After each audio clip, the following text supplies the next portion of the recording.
episode of the Nihilo talk show. So I am Pauline, I'm the curator of the exhibition. And I'm Laura, I'm the producer.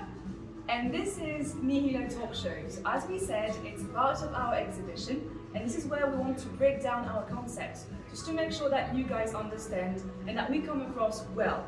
So shall we start, Laura? Yeah.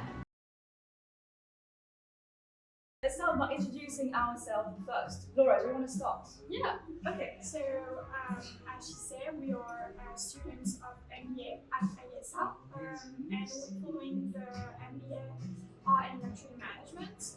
Before that, I did a master in businesses, international business. Yes, that's pretty much it. What did you do in international businesses? You went to Sorbonne, right? Sorbonne, it's different. It's different. Is it different? Yeah, it's very different. Basic stuff like marketing and studying international business. Yeah, not very interesting. That's why I changed.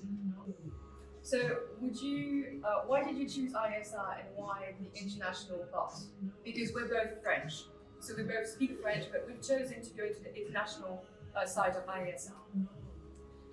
I was just like out of fashion, so I wanted to try to find something there, and I didn't want to have only the business side of it. So yeah, I just found ISR because it's really about art, and that's just it. I just found it, and I was like, yes, that's it. Yes, about art. Yes, yeah, sure. Yeah. Okay. Well, thank you, Laura. You're welcome. About my side, okay. I have a bit of a peculiar curriculum. I started first with a bachelor in literature and art, but I was specialized in biblical paintings and in drama. So I lived for 2 years in London, which is the accent that you're hearing. I can hear it quite well. Not for English people, but for non-English people, it is quite English.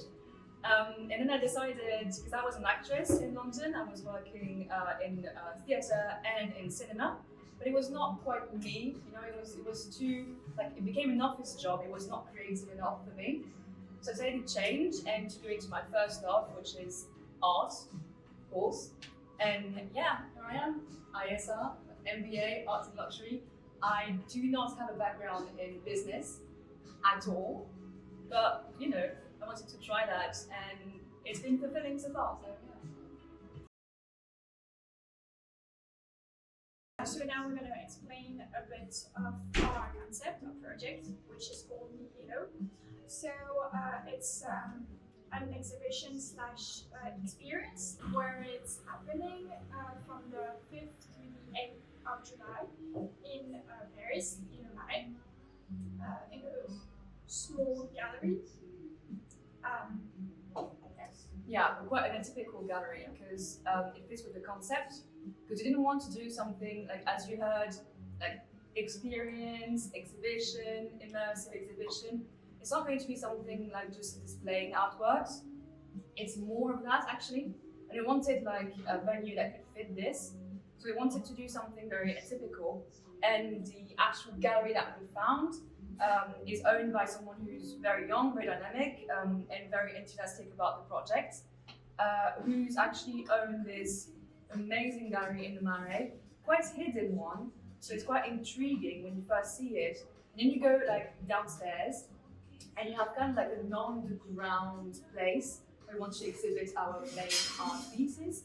So it's quite interesting to have this like at the same time it's in the Marais, it's very trendy, very hip, very center of Paris. But you also have this rather small gallery, not too small, but small-ish, that is very atypical, very intriguing, and very mesmerizing, I'd say. Yeah. Why this project? Why creating this exhibition?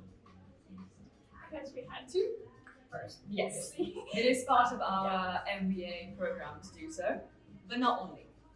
No, we wanted to not just have a typical exhibition, so we tried with the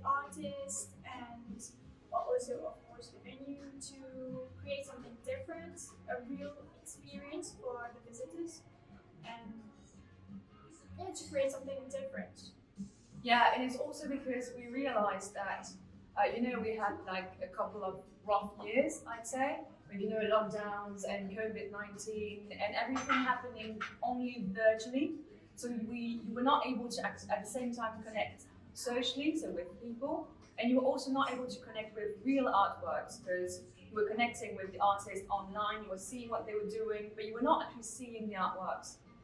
So we're thinking that creating an exhibition nowadays is also a way to bridge that gap and create social link again. Then, why this specific concept? First of all, the name of the exhibition, Nihilo. What does it mean? It sounds a bit weird. It sounds like something interesting, intriguing, but it actually means void in Latin. And so it was something that we dealt with our concepts, because our main concepts are based on Yugen, chaos, beauty, and darkness. Nihilo meaning void, it was something creating from the void. Like you have to create from something, and void is not actually like emptiness, it's more like a perpetual darkness or a perpetual state of disruption. So it's not something like completely empty, it's actually quite full. So we wanted to explore that and at the same time basing our concept on Japanese aesthetics and seeing how that concept travel, seeing how foreign artists use this concept, very interesting for us. Again, to create that social link again and that network again, and to encourage discussion once again. Now that you know more about the overall project, now that you know more about us, let's move on to the deepest part of our actual first episode, the concept. So as you might have heard, we have several concepts. First one being called Yugen, it's Japanese aesthetic. Second one being called chaos, then darkness, beauty, and all of these go into rituals. So which one do you want to explain first, Laura? Chaos. Okay, let's start with chaos. Correct. So chaos. It came obviously with the crisis, the corona crisis with the confinement. Lockdown. Yes, exactly. Now, so all being like the whole world being in crisis, and how we can create something within through chaos. We also went back to what actually chaos means. Chaos means like a state of utter disruption. So it's basically something, it's not something necessarily like anarchic or it's not something creating like riots or something like that. It's more something that is a disruption of the natural order. And lockdown, of course, was. And experiencing all this like troubles, like conflict in the world right now, we're having like a chaotic time. And we were just wondering, can we create art in chaos? Is that possible? Is that something inside art? Is that something that is like necessary for art, helpful, or absolutely not?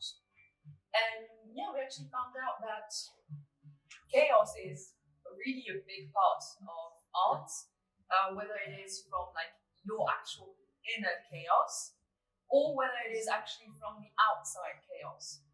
That leads us seamlessly to rituals.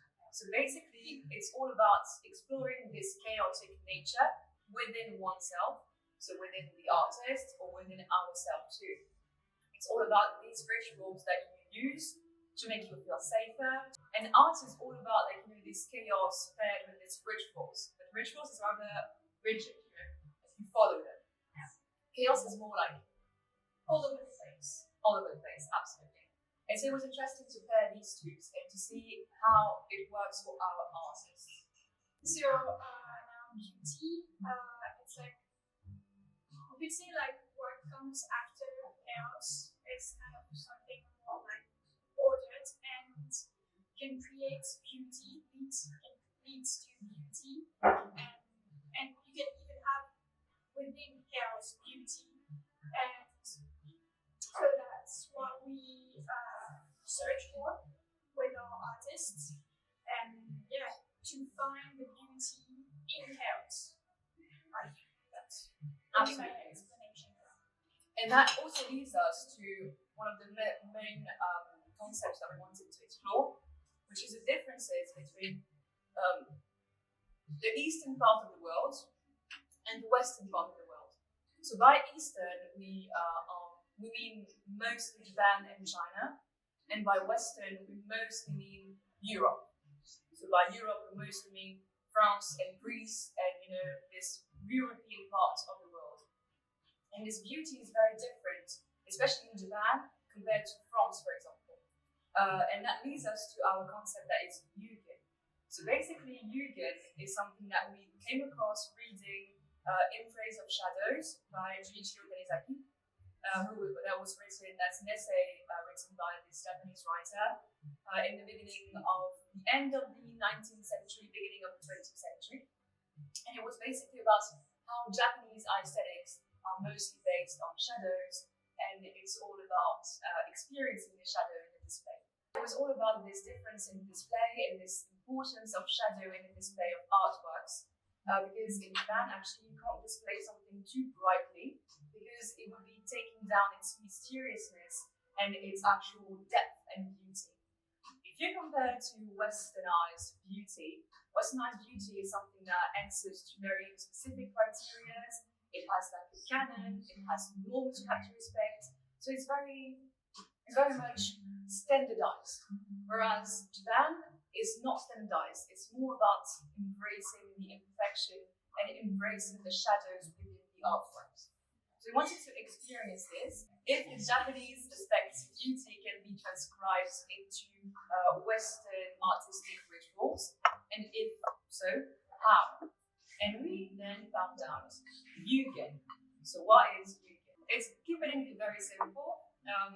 At the origins, it's actually Chinese, and it actually means dark or mysterious. And then it was used later on by the Japanese aesthetics. And it's in one sentence, it's an exploration of yourself via shadows and art that leads to a deeper understanding of the world. That will be it with our first episode. Hope you enjoyed. We will have a second episode, a third one, with special guests because we want you to be able to experience our exhibition not only during the 4 days of the actual exhibition, but also before, after, whenever you want on our YouTube channel and on our social media or on our website. The second one will be to be confirmed, but it will be definitely with a guest.